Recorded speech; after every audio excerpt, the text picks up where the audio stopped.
Habit house na makikita mong actual dito sa Tanay Rizal. Kaya sa mga sumubaybay sa movie na Lord of the Rings, siguradong matutuwa kayo dito. Underground house ito na karaniwang nakikita sa mga hillside. Magandang pagmasdan sa malayo kasi makikita mong natatabunan talaga siya ng lupa.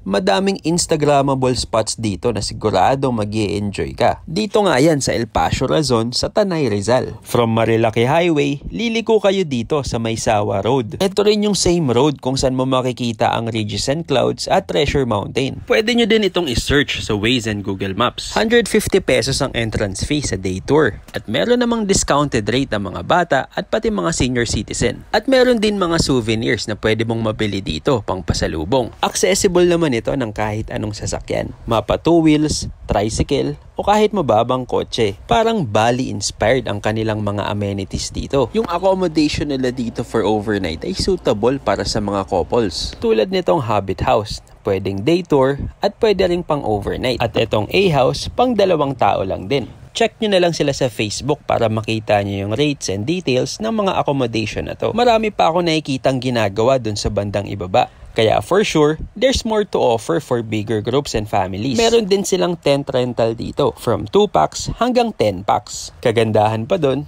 may kasama na yung kutsyon, unan, at kumot. At kung magdadala ka naman ng sarili mong tent, pwede din naman ng tent pitching dito. At syempre, hindi kumpleto ang camping kapag walang bonfire. Ito ang designated bonfire area nila. At kung hindi sapat yung init ng bonfire, pwede ka na ding magbabad sa kawa na siguradong marelax ka. Meron nga sila dito, parang pang stairway to heaven ang dating. At meron ding iba't ibang klaseng nest. Tulad nito, pwede kang pumasok sa loob at magpa-picture. Want to sawa pwedeng magpicturean dito. Kaya swerte kami, wala masyadong tao nung kami nagpunta. Hindi din gaano kainit, kaya mas nag-enjoy ang pamamasyal. Siguradong masisiyahan ng mga bata dito. Pwede mo ding i-enjoy itong spider's web nila. At sa banda roon naman, pwede kang mag-chill doon sa Giant's Chair. Nasa ilalim yan ng mga puno, kaya napakasarap umupo at magpahangin. Napapaligiran din ito ng magagandang halaman at bulaklak. Kaya naman siguradong mag-e-enjoy ang mga plantito at plantita dito. Kung sakaling mapagod o mauhaw kayo sa pag-iikot, merong mga pwedeng kainan dito sa loob. Isa nga dito ang Cafe Razon. Meron silang all-day breakfast at ibang mga ulam na ino-offer dito. Napakaganda ng setup dito, para ka lang nasa rest house. Dito sa loob, bawal ipasok ang sapatos. Pwede kang magpaa or pwede kang magsuot ng tsinelas na meron sila dito. At kung gusto mo ng kakaibang dining experience, pwede ka rin naman kumain dito sa table na to. Enjoy ang mga bata dito, pati nga dito sa loob, merong swing. Maganda pa ang view sa labas, kaya siguradong mapapatambay ka. Malaki din ang dining area at kaya mag-accommodate ng malaking grupo. Maganda din siguro to sa mga events o any special occasion. At meron pa nga isang cafe dito sa bandang ibaba. Ito ang Miel Cafe.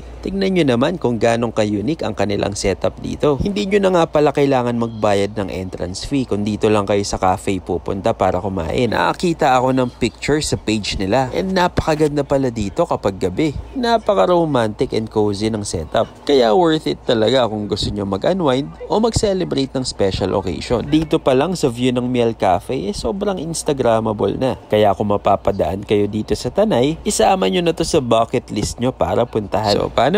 Kita-kits na lang ha!